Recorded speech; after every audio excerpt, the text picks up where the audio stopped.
ሰላም እንደምን አላችሁ ተመልካቾቻችን። በዚህ ሰሞን ያገኘናችሁ መረጃዎች ወደ እናንተ እናደርሳለን። ለዚህ ዩቲዩብ ቻናል አዲስ ሆናችሁ ሰብስክራይብ በማድረግ ቤተሰብ ሆኑ። ያላችሁን ሀሳብ አስተያየት በሀሳብ መስጫ ሳጥን ላይ ጻፉልን። አልቲሜት ኦቶሪቲ በዚህ ዩኒቨርስ ላይ አልቲሜት ኦቶሪቲ እግዚአብሔር ጋር የመጨረሻ ስልጣን አሜሪካ እጅ አይደለም፣ ራሻ እጅ አይደለም፣ ቻይና እጅ አይደለም፣ እግዚአብሔር ጋር። ሮሜ 4 ላይ እንዲህ እርሱ ለብዙ አሕዛብ አባት አደረግኩ ተብሎ እንደተጻፈ ለሙታን ሕይወትን በሚሰጥ የሌለውን እንዳለ አድርጎ በሚጠራ ባመነበት በአምላክ ሁላችን ፊት አባት ነውና፣ ክብር ለኢየሱስ። የሌለ ጤንነት ከሆነ ጤነትን ትጠራዋል። የሌለውን እንዳለ አድርጎ ምን የሚል በኢየሱስ ስም ጤንነትን ጠራሁት፣ በረከትን ጠራሁት፣ ስኬትን ጠራሁት፣ ፍሬያማነትን ጠራሁት፣ ሞገስን በላያችሁ ላይ ጠራሁት፣ ፍሩትፉልነስን ጠራሁት፣ ቸርነትና ምሕረትን ጠራሁት፣ ስኬትን በሕይወታችሁ ላይ ጠራው፣ አሸናፊነትን ጠራው፣ ድልነሽነትን ጠራውት። in the name of Jesus። በጣም ጥሩ ነው። ስኬት ማንም አይፈልግ ሰው አለ? ሁሉም ሰው ይፈልጋል። አሜን። ስኬት ደስ ይላል፣ ሁሉም ነገር በጣም ይመቻል።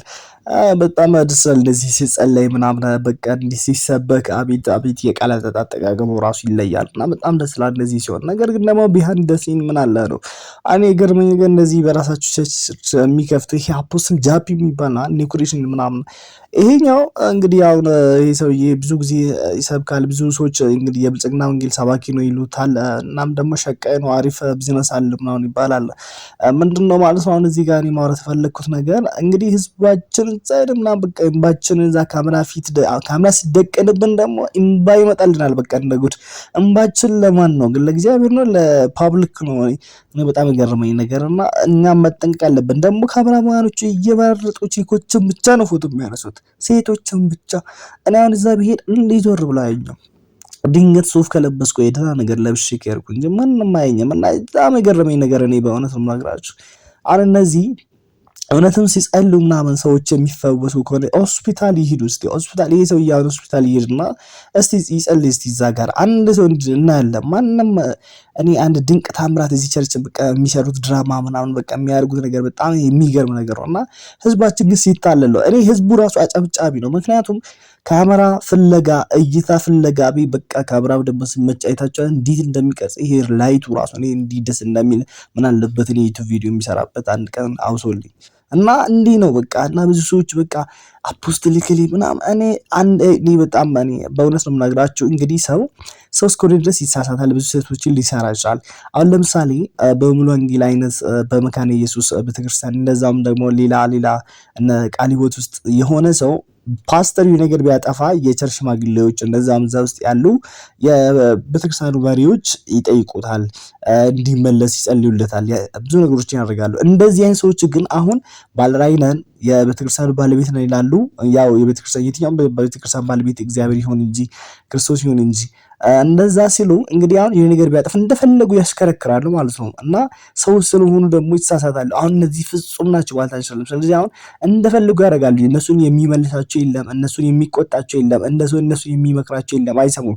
ለምን? አዋቂ ናቸው። ሁሉም በቃ የራሳቸው ነው ያቋቋሙት። ሰው ደግሞ በቃ እነሱን ሲበድል እነዚህ ጨብጫቢ ሄኖክ የሆነ ጊዜ የዚህኛ ሄኖክ ታውቃላችሁ ብዙዎቻችሁ የጂፒኤስ ነው ማን ነው የጂፒኤስ አይዶ ነው የጄዲ ምን ነበር ጂሲኤፕ አይዶ ነው የቤተክርስቲያኑ ስም። እና እሱ ምን ያደርጋል አንድ ዘማሪም ጉባኤ ውስጥ ያስቀምጥና ከዛ እግዚአብሔር በዝማሬ አንተን ይቀባሉ ይላል።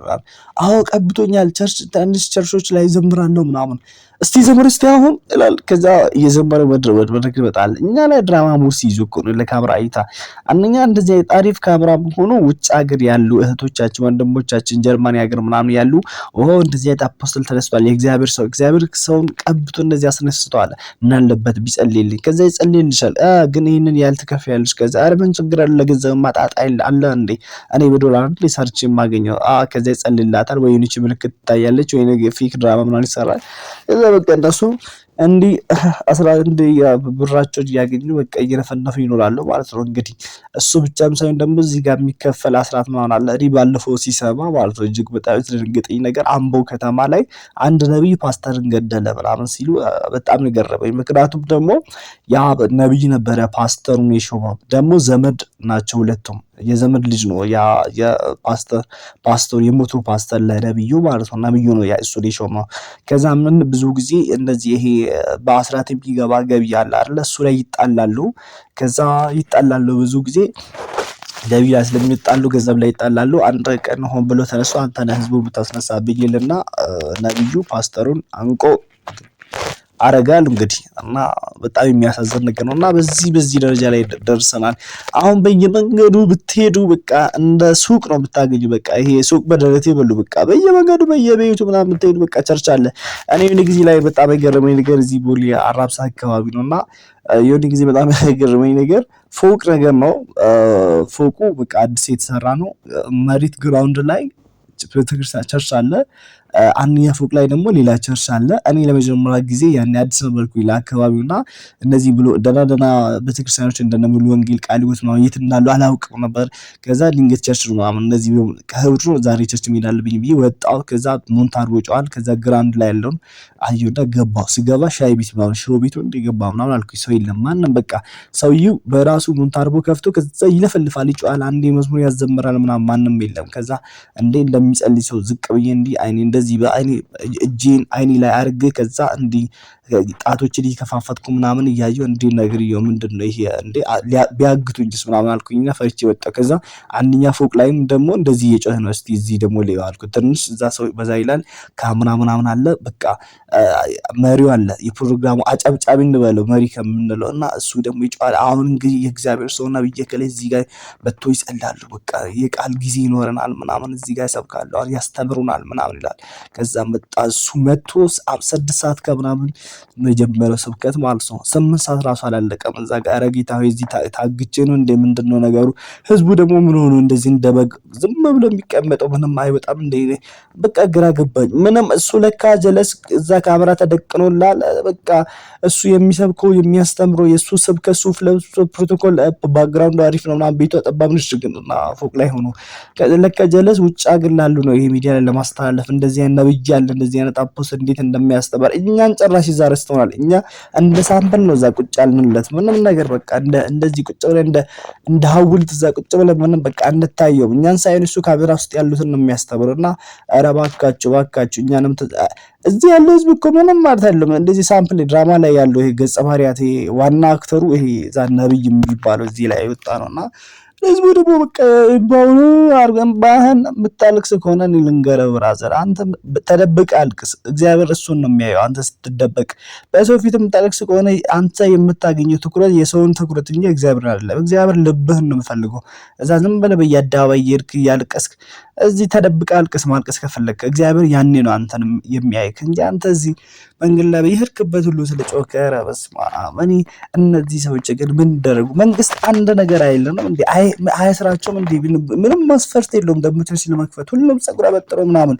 በነገራችን ላይ ይሄ ሽማግሌ እንኳን የለውም እንጂ እኔ በጣም ይገርመኛል ምናምን በእውነት ነው የምነግራችሁ። ኧረ ጌታ ወዴት እንሂድ? እንውጣ እንዴ?